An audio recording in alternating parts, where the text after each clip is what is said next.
ሲፈጠር ላይክ ውስጤ ይነግረኛል፣ እንደ እናት ወዲህ ስፍስፍ ይላል፣ የሆነ ነገር ይሰማኛል እና ጥሩ ስሜት የተሰማኝ አልነበረም የኒካ ፕሮግራም ላይ ማለት ነው። ሰው እሱን ሁሉ ነገር አልፌ ዝም ብዬ ሲስተር ከኔ በኋላ እኔ ኒካ ካረኩኝ በኋላ ወደ ኢትዮጵያ ገብታ ኒካ ማድረግ ፈልጋ ገባች፣ ታላቂ ማለት ነው። እሷ 2 ዓመት ኮንትራት ጨርሳ ስትገባ ምን አልኳትኝ፣ እንደ ገባሽ ደውለሽ እህቴን ላግኛት አገናኘኝ አልኳት። እሷ ሄዳ ኒካ አርጋ ከ1 ወር በኋላ ትላንትና ደውላለች ነው እና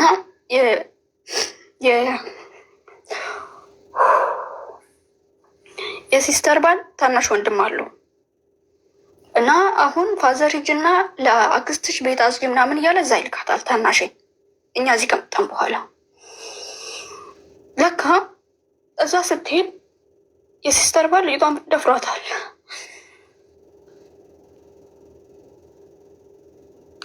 14 ዓመቷ ነው። 15 በቅርብ ነው የሞላችው። ተደፍራ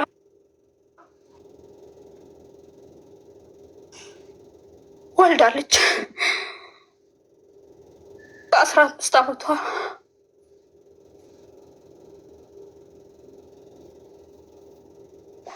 ሲስተር ማታውቅም እዛ በአይኔ ልይ ብላ እሷ ተጠራጥራን ሄደችው። ምን ተፈጠረ ሄዳ ስታይ ደነገጠች። ይሄ ነገር እንዴት አልሰማውም? የኒካ ፕሮግራም ተደግሶ ነው እዛ ቤተሰብ ኒካ ፕሮግራም ያደረገው። ፎቶ ላይ እሷ የለችም ከእህቶች ወንድሞች ጋር። ለምን የተደበቀው ይሄ ነገር? ምክንያቱም እኔ የቤቱ 3ኛ ልጅ ነኝ፣ ግን ከተማ ነው ያደግኩትኝ። ላይ ይሄ መብት ማስጠበቅ እህቶች ጠንካራ ነኝ እኔ። ሰው ምን አለኝ ምናምን የሚባል ነገር አላውቅም። ራሴን ነው ማስቀደሙ፣ ቤተሰቦችን ነው ማስቀደሙ። እና ይህን ነገር ስለሚያውቅ አንደኛ ለእኔ አልነገረኝም። ለእኔ ከመንገሩ በፊት ኒካ ከመደረጉ ሽማግሌ እንደተላካ የኔ ምን አለኝ፣ ልጅሽን እህትሽን አይን የጣልበት ሰው አለ እና ለምን ኒካ አናስርም ለሷ እና ኒካ አስረን ለምን እኔ ጋር አትቀመጥም አለ ፋዘር ማለት ነው።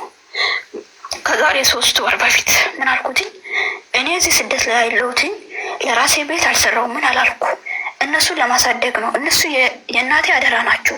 እንደዚህ አይነት ሀሳብ ብታነሳ እኔ ልጅ አይደለሁም። ልጆቹን ማሳደግ ካልቻልክ እና ላፍትና መቀበል ካልቻልክ እኔ እመጣለሁ፣ ሱቅ ከፍቼ እነሱ ጋር ሆናለሁ አልኩትኝ። እንደዛ ስል ፋዘር በቃ ሁሉም ቤተሰብ በዚህ ሀሳብ ጠንካራ ስለሆነ ስለሚያውቁኝ ተመለሰ። ከዛ ጊዜ ጀምሮ ስለሱ ጉዳይ ሀብቶኝ አያውቅም። እሱ ነገርም ስለሰማው ይሆናል ጥርጣሬ ተፈጠረብኝ። እኔ አልሞም እንደዛ አለችኝ ትናንትና ሲስተር እና በጣም የደነገጥኩትኝ። ኦኬ እንደዛ ተደረገች። ታምኛለሽ? ደፋሪው እየተማረ ነው፣ ላይፉን እየኖረ ነው። ሲስተር የደፋሪው እናት ጋር ነው ያለችው እና በእንትን ነው ምንድነው ላይክ በምት ሳይሆን እስቲሽ ምናምን በሚባለው ነው የወለደችው። 15 ዓመቷ ነው። ወላልታ ሰላም ከዚህ ሁሉ ነገር ሁላ የደፋሪው እናት እህቴ ላይ እየተጫወተች ነው። ታዛታለች፣ ትጮክናታለች። ምናምን ፈልገሽ ነው ያደረግሽው ምናምን ነገር 15 ልጅ ምንድን ነው የምታውቀው? እኔ ይህንን ነገር ስለፈራሁ ነው በጊዜ ልጅቷን ስልክ ገዝቼ እጅ ሰጥቼ ለአወራት የፈለግኩት። ይህን ነገርም እንዲያደርግ አልፈቀዱልኝም። ስለማቅ ነው ያለውን ነገር ሰው አለን። ከሄቴ ጋር አወራ። መጀመሪያ እሷን ከዛ ቤት ማስወጣትና ልጁን ማሳሰር ነበር የፈለግነው እኛ። ሰው ፋዘር ልጅቷ እኔ ቤት እንዳትመጣ ዩኖዋት ለልጁ አራራም፣ ለስሙን የራራው ሰው ምን ይለኛል ነው ያዘው እስካሁን ማለት ነው። ልጄ እዚህ ቤት እንዳትመጣ ብሎ ልጅቷን እህቱ ጋር እዛ መወርወር እስክትወልድ ድረስ እዛ ማድረግ፣ ልጇ ለመታሰር በነፃነቱ እየተማረ ነው። ይሄ ነገር በጣም እየጎዳኝ ነው። ከትናንትና ጀምሮ እንቅልፍ እየተኛሁ አይደለም። እኔም ሰራበት ሴትዮ አሰሪ እዚህ ሀገር ስራዋ በዚህ ጉዳይ ላይ ነው። የሴቶች መብት አስጠባቂ ነች። ሳማክራት መጀመሪያ ልጅቷን ከዛ ቤት አስወጧት፣ ከዛም በኋላ ልጁን ማሳሰር ትችላላችሁ አለች። አልሄን እኔ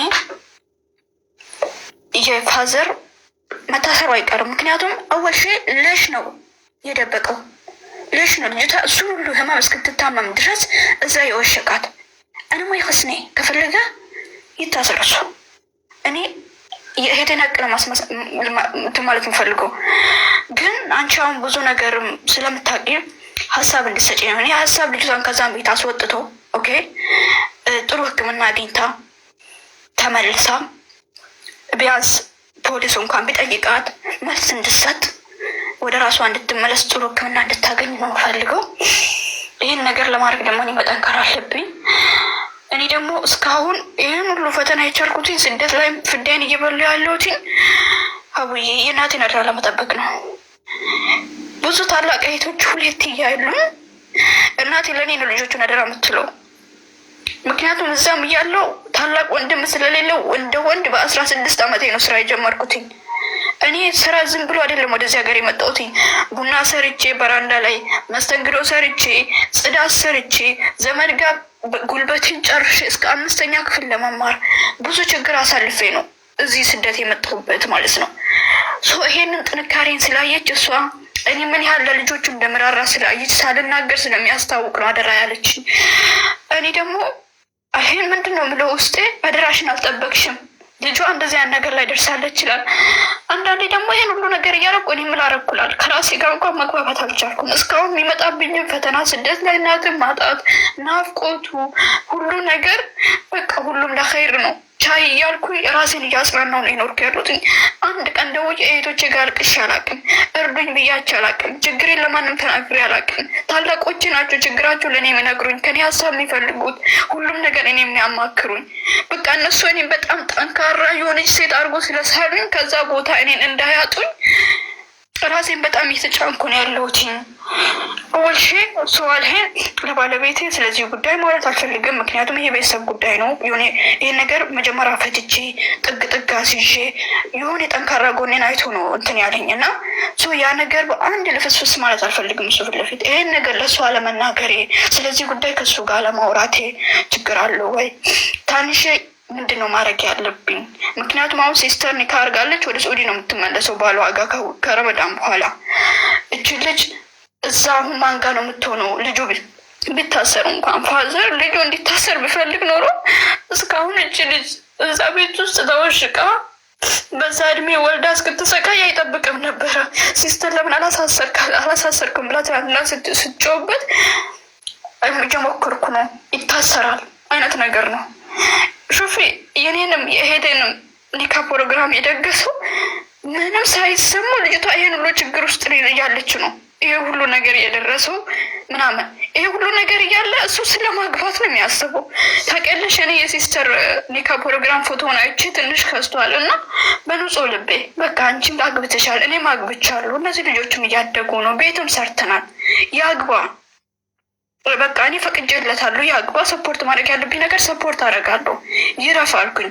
ይሄን ነገር ሳላቅ ነው ትናንትና ይህን ሀሳብ ያነሳውላት። ከዛም በኋላ ይህን ሀሳብ ሳነሳ ነው እሷ ይሄንን ነገር እንኳን እኔ መንገር የከበዳት እና ምንድን ነው ማድረግ ያለብኝ? ምን አይነት ህግ ነው ማውራት ያለብኝ?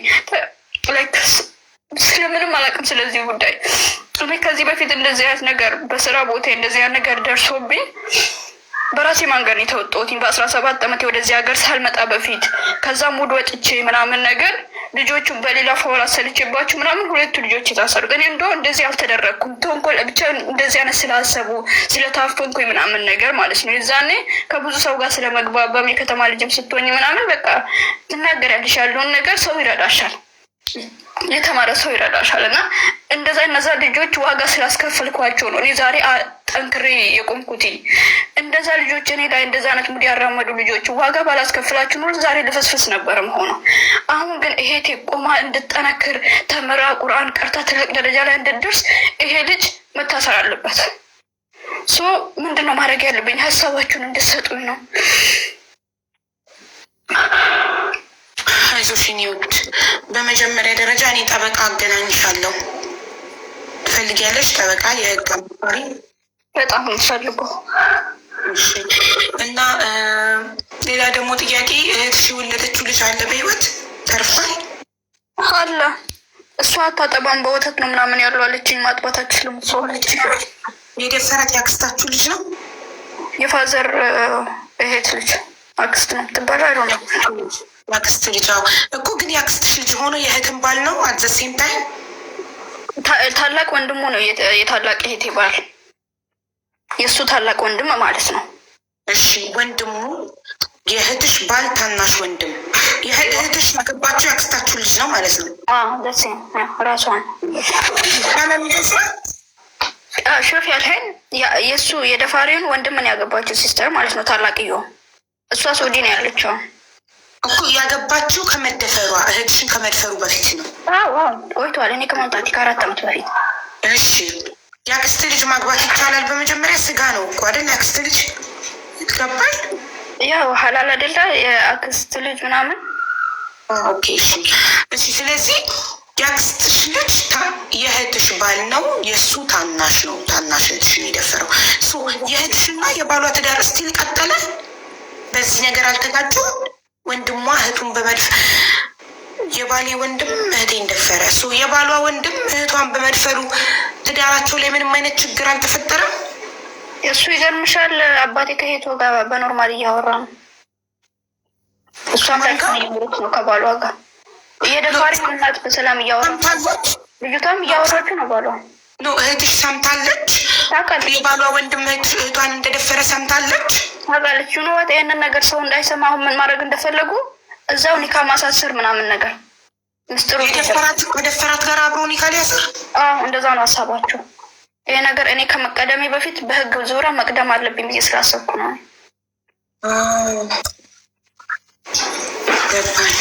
እሺ እህትሽ ትንሿን አንቺ በስልክ አግኝተሻት ታውቂያለሽ? ይሄ ነገር ከተፈጠረባት በኋላ ምናልባት አስፈራርተዋት ምንዋት ምናምን እሷን በፈቃዴ ነው እንድትልና ቶሎ ኒካ ታስረው ከዛ ህጋዊ ባሏ ከሆነ በኋላ ምንም ማድረግ አልችልም በህግ። እኔም ለዛ ነው እንትን ያልኩት። ትላንትና አውርቻታለሁ። ትላንትና ነው እኔ ከ9 ወር በኋላ ድምጿን የሰማሁትኝ። በጣም እየደበደበችኝ እያሰራችኝ ነው። እኔ ደግሞ ላይ ያው ታውቂያለሽ የወለደችው ይሄ እንትን ነው ሰው አትችልም።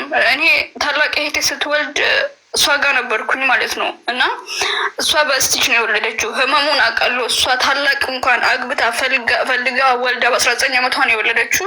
እሷ ስትወልድ እንኳን ህመሙን አውቃለሁ። 15 ዓመት ልጅ ምን አይነት ህይወት እያሳለፈች እንደሆነ ሁላችንም መገመት አያቅተንም። ሲጀመር አንደር ኤጅ ስለሆነች በፍቃዷ ማለት አይችልም። ከ14 ዓመት ልጅ ጋር ግንኙነት መፈጸም አይፈቀድም፣ ህግ አይፈቅደውም። እሱ በፍቃዷ ነው ቢሉ ራሱ አይቻልም፣ በህጉ አይፈቀድም። ቢካዝ እሷ የዛን ጊዜ ሲደፍራት የ14 ዓመት ልጅ ነበረች አይደል? አይዋ። አሁን ደግሞ ስንት ዓመቷ ነው? 15 ዓመቷ ነው የወለደችው። እሺ ሆስፒታል ልትወልድ ሲወስዷት ኬት መጣ የ15 ዓመት ልጅ? እንዴት ጽንሶ እንዴት ተፈጠረ ብሎ ሐኪም ቤቱ አልጠየቅም? ኃላፊነት አይሰማውም? የወለደችበት ሐኪም ቤት ወይስ ቤት ውስጥ ነው ያዋለዷት? አላቅም። ያው በስቲች ነው። እንዴት ነው ታዲያ በስቲች ቤትም እንዴት እንደ አይሆን አላቅም። ብቻ በስቲች ነው የወለደችው ምናምን ተቀዳ ምናምን አለች። ትናንትና ሲስተር ታላቅ እህቴ ስታያት በጣም ነው እሷ የደነገጠችው። ስቲች እና ኦፕሬሽን ይለያያል። ባይዘው በኦፕሬሽን ከሆነ ሆስፒታል ነው ሆዷ ተቀዶ ከሆዷ ነው ሆዷ አይደለም በስቲች አመጣ እያማጠች ቀደዷት። ተቀደደች እና ማህፀኗ ነው እንጂ የተሰፋው ሆዷ አይደለም። ሆዷ ላይ ቀዳዳ የለም። እንደዛ ስለዚህ በምጥ ነው የወለደችው። በምጥ ሲወለድ እኮ ይቀደዳል እኮ ሰው። የልጁ የህፃኑ ጭንቅላት ወይ ቀዶ ሊወጣ ይችላል፣ ወይ ደግሞ እነሱ በመቀስ ሊቀዱት ይችላሉ፣ ቀዳዳውን ለማስፋት ልጁ እንዲወጣ። እኔ እንደማስበው ከሆነ ነገሩ እንዳይታወቅ ቤት ውስጥ የወለደች ነው ይመስለኝ። ይህንን ነገር ሹፍ ያልሄን ፋዘር ሰፋታል። ቤት ውስጥ ሆን ያለ ማለት ቤት ውስጥ ካዋለዷት ጉዳዩ እንዳይታወቅ ቤት ውስጥ ካዋለዷት እኮ አይሰፏትም። በራሱ ሰዓት ይግጠም ብለው ነው የሚተዋት። ትላንትና ሲስተር እንደዚህ ተቀዳ ነው ምናምን ትናለች፣ ግን ኦፕሬሽን ነው አላለችኝም።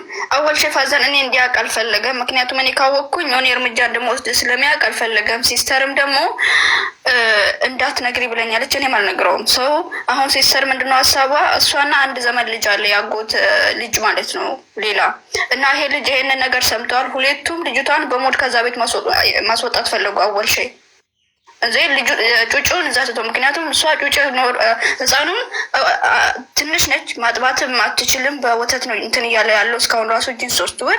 ስለዛ ሴትዮዋ ጋትታ ራሱ ልጅቷን ከዛ ቤት ከወሰዷት በኋላ ነው ወደ ህግ መሄድ የፈለግ ነው እኛ ማለት ነው። ኦኬ። ስለዚህ የመጀመሪያ ስቴፓችን ምን መሰልሽ የሚሆነው አንቺ ቁጥርሽን ሰጭን እና እኔ ዋትሳፕ ላይ ጠበቃ አገናኝሻለሁ፣ የህግ ባለሙያ። እሺ ለን እህትሽ ፍትህ እስክታገኝ ድረስ ዝም አንልም። እሺ እሺ እኔ ቆንጆ ሰው ቁጥር ምትልሽ ምክንያት ነሽ። ቆይ ሞተኛ ብቻሽን ለእህትሽ ለመፋለም የተዘጋጀሽ ሁሉም ጉዳዩን አለባብሰው ሊያልፉት እየሞከሩ አባትሽም እህትሽም ሁሉም። ግን በጣም ከባድ ነው ጉዳዩ ባይዘዌ። አዎ ግን እወጣዋለሁ። ምክንያቱም አይነው ፊሊንጉን እኔ አንደኛ እንዳልኩሽ ፋሚሊ ጋር ምናምን አለ እንደዚህ ያን ነገርም ደግሞ ከዚህ በፊት እኔ ላይ ምናምን ኦኬ ያሳለፍኩት ነገር አለ። አይ ከባድ ነው ስልሽ ምን መሰልሽ ክብደቱ ጉዳዩ እህትሽን በተለያየ ነገር አሳምነው እርቃው በሸሪያ ምናምን ተጋብተው ከዛ ህጉኛ ሸሪያ ውስጥ አንገባም ምናምን ቢል እንዳይል ደግሞ ፈራለሁ። አካባቢ ላይ ማንኛውም ሴት ተደፍራ ካየንና ዝም ብለን ካለፍን ነገ በራሳችን ልጆች ሊደርስ ይችላል። ስለዚህ ነግበኔ ብለን ሁላችሁንም ለተበደለ ሰው ድምፅ መሆን አለብን። ለተደፈረች ሴት ድምፅ መሆን አለብን። ሴት ብቻ አይደለም ወንድም ድምፅ መሆን አለበት። እሱም አባት ይሆናል ነገ፣ እሱም ይወልዳል ነገ። አዎ እኔ ከችኛዋ ጋር ከና አላወራሁትም አላገኘኋትም። እኔ እንዳልኩሽ ማንም ሰው እንዲያውቅ አልፈልግም። እኔ ስለዚህ ጉዳይ እንዳወቅኩኝ ልጅቷን ከዛ ቤት እስካስወጣት ድረስ ምክንያቱም ልጅቷ ለራሱ የሆነ ነገር ሊያደርሱባት ይችላሉ።